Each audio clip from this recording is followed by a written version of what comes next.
अस्सलामुअलैकुम वरहमतुल्लाहि वबरकातुहू। कैसे हैं आप सब लोग? उम्मीद करती हूँ और अल्लाह ताला से दिली दुआ है कि अल्लाह ताला आप सबको अपने हिफ्ज़ व अमान में रखे, खुश रखे अपने अपने घरों में। आमीन सुम्मा आमीन। तो आज हम बनाएंगे दाल गोश्त, वो भी इस मल्टी कुकर में। तो इसके लिए जिन इंग्रेडिएंट्स की हमें ज़रूरत पड़ेगी वो ये हैं। मैंने प्याज लिए हैं और इमली का पल्प लिया है और ऑलिव ऑयल लिया है, और इसमें ये जो मिक्सी है इसमें मैंने टमाटर जो नीचे डालें, टोमेटोज़ हैं, ग्रीन चिलीज़ हैं, गार्लिक है, जिंजर है और योगर्ट लिया है और बटर लिया है जो कि हम आखिर में डालेंगे। और इसके अलावा ज़ीरा यूज़ होगा और इसमें जो ड्राई इंग्रेडिएंट्स यूज़ होंगे वो ये हैं, नमक है और रेड चिली का पाउडर है, ऑरिगानो है और थोड़ा रोस्टेड गरम मसाला है और हलीम का मसाला मैंने इसमें दिया है। और फिर ये दाल मैंने सोक करके रखी है और ये गोश्त है। तो इन सारी चीज़ों को मिक्स एंड मैच करके हम अब जो मल्टी कुकर है इसमें ये चीज़ें बनाएंगे। चलिए अब हम बनाना स्टार्ट करते हैं। कुकर को मैंने ऑन कर दिया है। अब मैं इसमें ऑयल डालूँगी, ऑलिव ऑयल,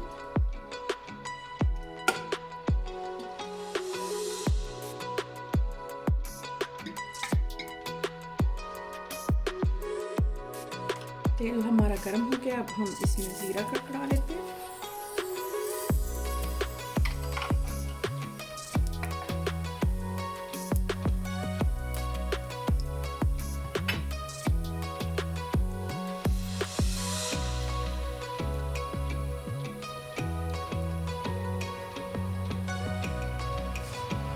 इसके बाद हम इसमें प्याज हैं सारे डाल देंगे।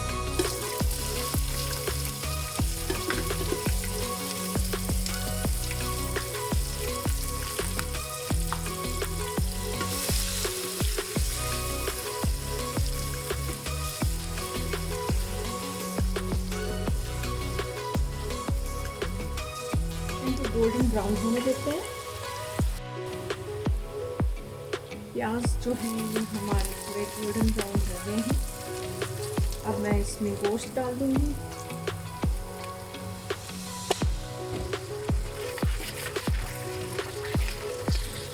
और इसको थोड़ा ब्राउन होने देते हैं। गोश्त हमारा लाइट ब्राउन हो चुका है। अब मैं इसमें ये मिक्सचर है tomatoes, green chillies, garlic and ginger का, ये मैं डाल दूँ।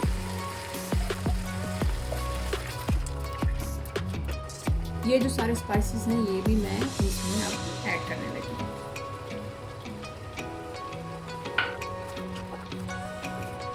इसको थोड़ा सा भून लेना है। अब गोश्त तकरीबन भून चुका है। अब मैं इसमें जो योगर्ट है ये डाल दूँगी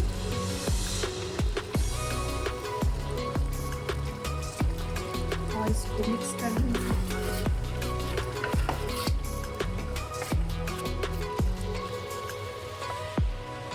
और इसमें मैं थोड़ा सा इमली का पल्प डालूँगी।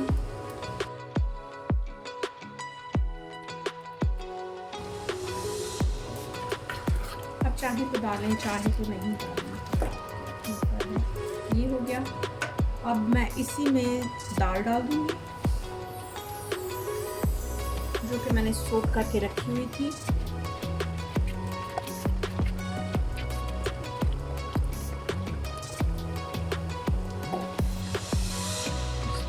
चले गए इन सारे इंग्रेडिएंट्स जो ज़रूरी थे वो सारे हम इसमें चले गए।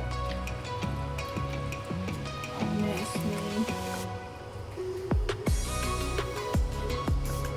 बॉइल्ड वाटर जो है वो जितना मुझे रिक्वायर्ड है वो मैं डाल दूँगी। कि दाल थोड़ी थिक होगी बाद में, तो इतना हम डालेंगे, थोड़ा सा और डाल देते हैं।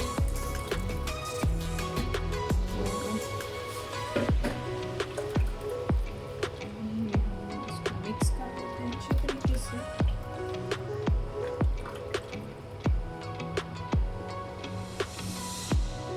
और ये जो मिक्सी में थोड़ा बचा हुआ था ये भी मैं इसमें, मुझे लग जाता है ना वो वो भी मैं इसमें ऐड कर देती हूँ। उसमें थोड़ा पानी डाला तो वो भी इसमें शामिल कर दी।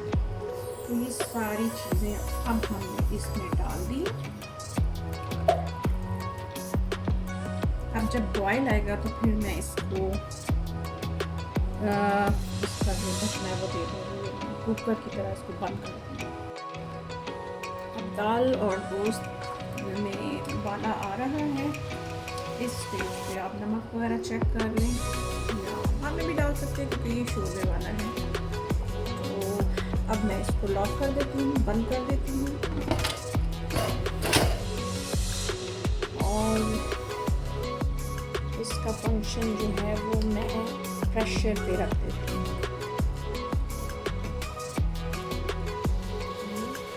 और 10 मिनट या चले 15 मिनट पे हम कर देते हैं इसे।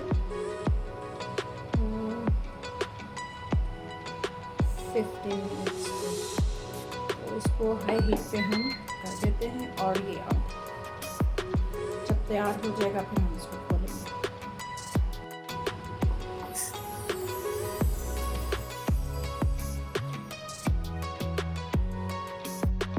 अब हम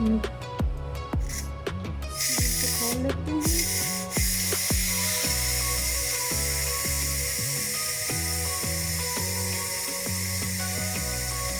सील को मैंने खोल दिया है और अब हम इसको ओपन करेंगे और फिर इसको हिला के डिश आउट करेंगे।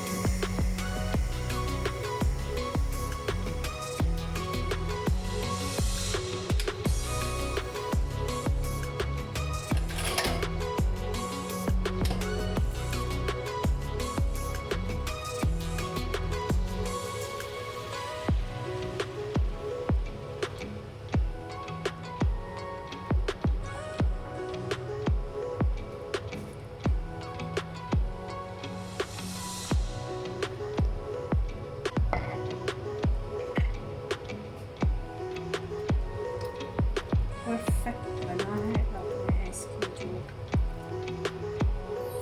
रोटी है, रोस्ट है, उसको चेक कर लेती हूँ। वो भी अच्छे तरीके से कर गई है और दाल भी मिक्स हो गई है इसमें, सही तरह से गल गई है। और ये मुझे इसी तरह का टेक्सचर चाहिए। तो ये हमारा अब रेडी है। मैं थोड़ा सा इसमें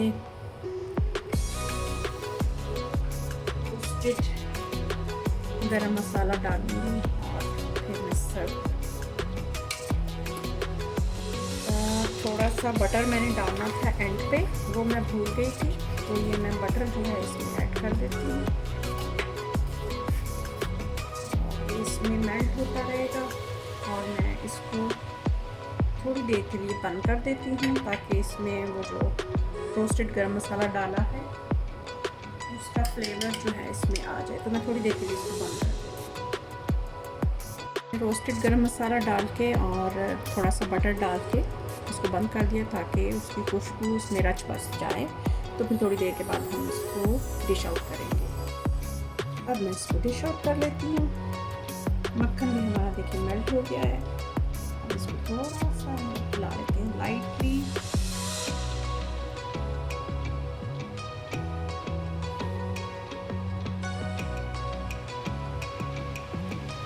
बहुत ही टेम्पटिंग लग रहा है, मज़े का लग रहा है। कभी कभी तो मैं दाल खड़ी खड़ी पसंद करती हूँ, लेकिन कभी कभी मेरा दिल चाहता है कि इस तरह से मिक्स हुई है।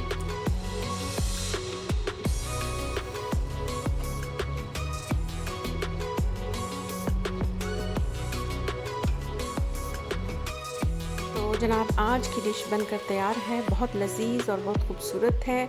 उम्मीद करती हूँ कि आपको भी ये बहुत पसंद आएगी। पसंद आए तो लाइक एंड शेयर करें और मेरे चैनल को सब्सक्राइब कर दें ताकि आपको हर आने वाली नई वीडियो टाइम से मिल सके।